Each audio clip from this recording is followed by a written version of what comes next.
नमस्कार। आभासी कक्षा में आप सभी लोगों का स्वागत है। सर्वेभ्यो नमो नमः। नाट्य शास्त्र के प्रथम अध्याय के अंतर्गत हम कारिकाओं का श्रवण एवं पाठन वाचन कर रहे थे। उस आधार पर हम इसके प्रथम अध्याय के अंतिम चरण में पहुंच चुके हैं। तो यहाँ पर देखा था कि देव जो दैत्य थे वो अनावश्यक रूप में बहुत अधिक क्रोधित होकर के ब्रह्मा जी के पास जाते हैं और उनसे कहते हैं कि आप हमारे साथ ऐसा अन्याय क्यों कर रहे हैं। तो प्रजापति ब्रह्मा जो हैं वह विविध तर्कों के आधार पर उन्हें समझाने का प्रयत्न करते हैं और जो नाट्य वेद है उसका बनाने का, उसके निर्माण करने का प्रयोजन बताते हुए उसका उपसंहार आज हम पढ़ेंगे। तो कह रहे हैं कि सर्वशास्त्राणि शिल्पानि कर्माणि विविधानि च अस्मिन् नाट्ये समेतानि तस्माद् एतद मया कृतम। कह रहे कि नाट्य शास्त्र की विशेषताएं इतनी हैं, इसीलिए वो सारी पूर्व में बता दी जा चुकी हैं आपको नाट्य शास्त्र की विविध विशेषताएं। तो उन्हीं का उपसंहार करते हुए कह रहे हैं कि सर्वशास्त्राणि, सर्वशास्त्र, सर्वशिल्प और विविध कर्म इस नाट्यम अस्मिन् नाट्ये, इस नाटक में समेतानि संग्रहित किए गए हैं। माने इस नाट्य शास्त्र में सभी शास्त्रों, सभी प्रकार के शिल्पों और विविध प्रकार के कार्यों का सन्निवेश है। इसलिए मेरे द्वारा इस नाटक की रचना की गई है। अब उन्हें सांत्वना दे रहे हुए, समझाते हुए कह रहे हैं। क्या कह रहे हैं देखिए। तन्न अत्र मन्यु कर्तव्यो भवद्भिः अमरान् प्रति सप्तद्वीपानुकरणम नाट्यमेतद् भविष्यति। क्या कह रहे हैं कि देखिए कि आपको क्रोध करने की तनिक भी आवश्यकता नहीं है। तत्र न अत्र, इसलिए नहीं, अत्र यहाँ पर, मन्यु क्रोध, कर्तव्य करना चाहिए। आप लोगों को यहाँ पर किसी प्रकार का कोई क्रोध नहीं करना चाहिए। किसके प्रति? अमरान प्रति, माने देवताओं के प्रति कोई हम पक्षपात कर रहे हैं ऐसी भावना को आपने अपने हृदय से निकाल देना चाहिए। क्यों? क्योंकि यह नाट्य जो है यह 7 द्वीपों के भावों का अनुकरण होगा। क्या समझे इससे? कि इस कारिका में पुनः ब्रह्मा जी द्वारा असुरों को सांत्वना दी गई है और उनसे आग्रह किया गया है कि वे देवताओं के प्रति व्यर्थ में क्रोध न करें, क्योंकि इस नाट्य में 7 द्वीपों के भावों का अनुकरण एवं अनुकीर्तन किया गया है। इसलिए वे इसे अपनी व्यक्तिगत पराजय न समझें। तो 7 द्वीप का वर्णन यहाँ पर आया है। तो 7 द्वीप कौन है? जम्बू, प्लक्ष, शाल्मली, कुश, क्रौंच, शाक और पुष्कर। ठीक है, ये जो 7 द्वीप हैं इसका, इनके भावों का अनुकरण करने वाला यह होगा। कौन? यह नाट्य वेद। आगे कहते हैं, देवानाम असुराणाम च राज्ञा मत कुटुंबिनाम ब्रह्मर्षिणाम च विज्ञेयम नाट्यम वृत्तांत दर्शकम। देवानाम असुराणाम, देवताओं और असुरों, राज्ञाम राजाओं और कुटुंबिनाम, कुटुंब माने गृहस्थी लोग जो है, ब्रह्मर्षि नाम और ब्रह्मर्षि जो है, ऋषि लोग जो हैं, वो क्या होंगे? उनको विज्ञेय जानना चाहिए। नाट्यम वृत्तांत दर्शकम, वृत्तांतों का दर्शन करने वाला जानना चाहिए। तो नाट्य वेद को देवताओं के, असुरों के, राजाओं के तथा गृहस्थ जनों के और महर्षियों के वृत्तांतों का दर्शन कराने वाला जानना चाहिए। इसमें किसी प्रकार की कोई शंका नहीं होनी चाहिए। तो क्या समझ सकते हैं हम इससे? कि भारतीय नाट्य परंपरा के अनुसार नाट्य का नायक कोई देवता, सदाचारी असुर, धीरोदात्त गुण से संपन्न कोई राजा अथवा कोई श्रेष्ठ गृहस्थ अथवा कोई ऋषि होना चाहिए। क्यों होना चाहिए? क्योंकि इनके जीवन से, इनके सत्कर्मों से हमें सत्कर्म करने की शिक्षा मिलती है। जोयम स्वभावो लोकस्य सुख दुख समन्वितः सो अंगाद्य अभिनयोपेतो नाट्यमित्यभिधीयते। अब नाट्य का लक्षण यहाँ पर बताया गया है।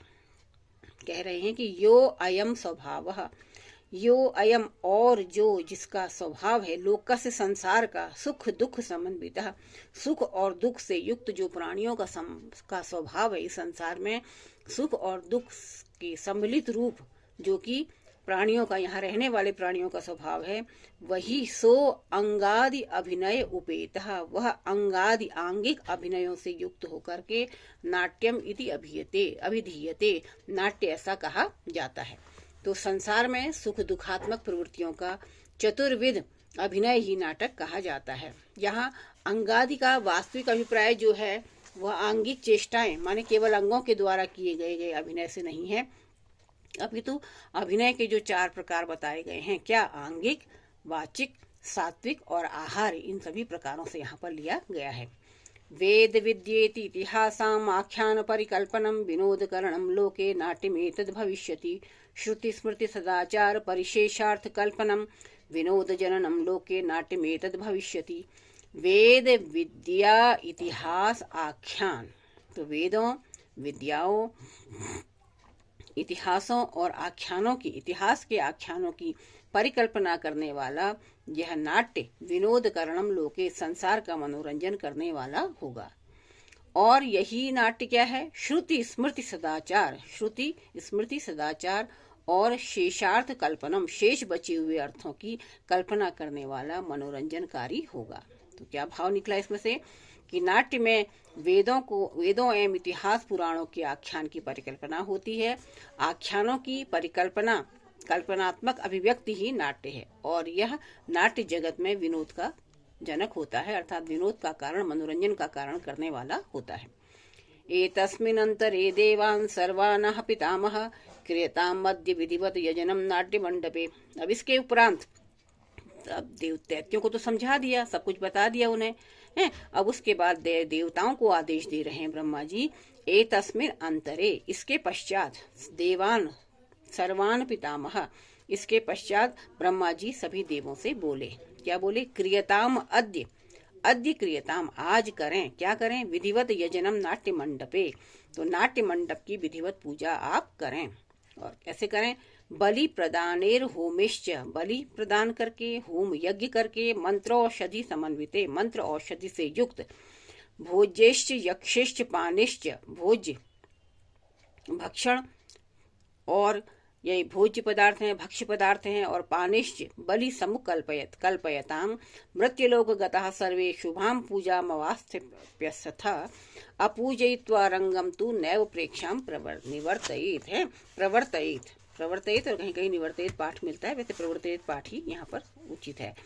तो ये जो कारिका त्रय अभी यहाँ पर वाचन हुआ, तो ब्रह्मा जी ने रंग पूजा कैसे करनी चाहिए इसको बताते हुए कहा है कि इसके पश्चात ब्रह्मा जी ने सभी देवताओं से कहा, उनसे बोले कि आप आज ही इस नाट्य मंडप में विधिवत यज्ञ कीजिए, अर्थात इसकी पूजा कीजिए। मंत्रों औषधियों से युक्त बलि प्रदान करते हुए तथा होम करते हुए मोदकादि भोज्य पदार्थ, क्षीर आदि भक्ष्य पदार्थ और दुग्ध आदि पेय पदार्थों द्वारा बलि का विधान कीजिए। मृत्युलोक में निवास करने वाले सभी लोग शुभ पूजा विधान को प्राप्त कर लेंगे। तो रंग पीठ की पूजा किए बिना प्रेक्षागृह में कदापि प्रवेश नहीं करना चाहिए। सावधान करते हुए कह रहे हैं कि बिना मंगलाचरण किए, बिना रंग पीठ की पूजा किए प्रेक्षागृह में प्रवेश नहीं करना चाहिए। तो क्या भाव निकला इससे कि नाट्य मंडप में किया जाने वाला यह यज्ञ निश्चय ही वास्तु यज्ञ है। वास्तु देवता और अन्य देवताओं की प्रसन्नता के लिए किए जाने वाला यज्ञ वास्तु यज्ञ कहलाता है। ठीक है। तो अब बलि शब्द यहाँ पर आया है। बलि से तात्पर्य देवताओं के उद्देश्य से दी जाने वाली भेंट से किया जा सकता है। भरत मुनि के अनुसार क्या कह रहे हैं कि यह बलि भोज्य भक्ष्य और पेय पदार्थों से होनी चाहिए। अब ये भोज्य हैं कठोर पदार्थ जैसे मोदक इत्यादि, भक्ष्य हो गए मुलायम पदार्थ जैसे घीर इत्यादि, और पेय हो गए ये जल इत्यादि। तो भोज्य पदार्थ कठोर और भक्ष्य पदार्थ मुलायम होते हैं। देवों की पूजा, देवों के लिए रंग पूजन क्यों आवश्यक है? इसके दो कारण हैं। प्रथम तो वो कि देव जो कार्य करेंगे वह मृत्यु लोक में वाले अर्थात मनुष्य लोग भी करेंगे, क्योंकि कहा जाता है महाजनो येन गतः स पंथा, ये आपने पहले भी सुना होगा। तो ये नीति है कि महाजनो येन गतः स पंथा, तो इसलिए जैसा देवता लोग करेंगे वैसे ही मृत्यु लोक में निवास करने वाले प्राणी भी करेंगे। और दूसरा कारण क्या है कि रंग पूजा करना एक व्यवस्था के अंतर्गत मान लिया जाए। किसी भी कार्य का प्रारंभ पूजा अर्चना से ही करना चाहिए, तभी वह फलदायक होता है। अब बलि का तात्पर्य क्या है कि बलि पूजन और अर्पित की जाने वाली सामग्री को बलि कहते हैं। अब भोज्य भक्ष्य और पेय पदार्थ मैंने आपको बता ही दिए हैं। जैसे भोज्य का अर्थ खाने के पदार्थ जो थोड़े कड़े होते हैं, सख्त होते हैं, जैसे मोदक। भक्ष्य का अर्थ है कोमल पदार्थ जैसे खीर पायस इत्यादि, और पेय पदार्थ जैसे दुग्ध द्राक्षारस इत्यादि। अब जब कह रहे आगे इस प्रसंग को आगे बढ़ाते हुए कहते हैं कि रंग पूजा क्यों करनी चाहिए, उसके न करने से क्या हानि है और करने से क्या लाभ है। अपूजयित्वा रंगम तु यह प्रक्षाम कल्पयिष्यति निष्फलम तस्य तज्ज्ञानम तिर्यक योनिच यास्यति। यानी कि इस कारिका में ब्रह्मा जी ने रंग पूजा को विशेष स्थान दिया है, उसको आवश्यक मान लिया है। कह रहे हैं कि अपूजयित्वा रंगम तु, रंगशाला की पूजा किए बिना, रंगपीठ की पूजा किए बिना, यह प्रेक्षाम कल्पयिष्यति, जो प्रेक्षा गृह में प्रवेश करेगा, अर्थात कहने का तात्पर्य कि परीक्षा कार्य को प्रारंभ करेगा, निष्फलम तस्य तज ज्ञानम, उसका वह कार्य निष्फल हो जाएगा, और तिर्यक योनि च यास्यति, और वह तिर्यक योनि को प्राप्त हो जाएगा, यास्यति अर्थात प्राप्त हो जाएगा। तो रंग पूजा न करने से क्या क्या दुष्परिणाम हो सकते हैं, इस पर प्रकाश डालते हुए कवि कह रहे हैं, ग्रंथकार कह रहे हैं कि जो रंग बिना रंग पूजा के ही प्रेक्षा को प्रारंभ करेगा, नाटक को प्रारंभ कर देगा, उसको क्या होगा कि उसका ज्ञान निष्फल हो जाएगा, और ज्ञान निष्फल होने के परिणाम स्वरूप वह पशु योनि को, जन्म के पश्चात पशु योनि अर्थात कीट पतंगादि योनि को प्राप्त करेगा। यज्ञेन सम्मितम हेतद तद्रंग देवत पूजनम तस्माद् सर्वप्रयत्नेन कर्तव्यम नाट्ययोक्तृभिः। नर्तको अर्थपतिर्वापि यह पूजा न करिष्यति न कारयिष्यति अन्येव प्राप्तोन्य पचयं तु सः। यथा विधि च दृष्टं यस्तु पूजां करिष्यति स लप्स्यते शुभान् अर्थान् स्वर्गलोकं च यास्यति। रंग पूजा करने से क्या लाभ हैं और रंग पूजा न करने से क्या हानि है, इन सब पर विस्तृत व्याख्या यहाँ पर की गई है कि यज्ञेन सम्मितम, कि रंग, अब ये रंग पूजन का क्या महात्म्य है, इसको दर्शाते हुए कह रहे हैं कि यह रंग पूजन, रंग देवत पूजनम, यह रंग पूजन देवताओं के पूजन जो है वैदिक यज्ञ के समान है। तस्मात् सर्व प्रयत्न, इसलिए सभी प्रकार से प्रयत्न करते हुए हैं क्या करना चाहिए, नाट्य योक्त भी, नाट्य के जो संयोजना करने वाले हैं, नाट्यकर्ता जो हैं, उन नाट्याचार्यों को यह पूजन प्रयत्न पूर्वक करना चाहिए। उसके प्रयत्न पूर्वक करने से क्या होगा फिर, और नर्तको अर्थवापी, और जो नर्तक सामान्य जन, अर्थवापी राजा न पूजा करिष्यति, यह पूजा नहीं करेगा, फिर उसको क्या होगा, मतलब कोई सहायक होगा, यानी कि जो नट अथवा उसका सहायक, नर्तक से तात्पर्य है। धनपति रंग दे जो प्रेक्षागृह का निर्माण इत्यादि करवा रहे हैं, वो धनपति रंग की पूजा नहीं करेंगे तो अथवा दूसरे प्रिय लोगों के द्वारा पूजन नहीं करवाएंगे, वह निश्चय ही अवनति को प्राप्त होंगे। यथा विधिं तु दृष्टम तु यस्य पूजा करिष्यति, और जो व्यक्ति विधि विधान युक्त शास्त्रों के अनुसार रंग देवताओं की पूजा करेगा, अर्चना करेगा, सह लप्स्यते शुभान अर्थान, वह शुभ अर्थों को प्राप्त होगा, स्वर्ग लोकम च यास्यति, और अनंतर स्वर्ग लोक की प्राप्ति उसको होगी। तो आप देख रहे हैं कि कितना आवश्यक है रंग पूजन करना, इस पर बहुत विस्तृत व्याख्या जो है ग्रंथकार द्वारा की गई है।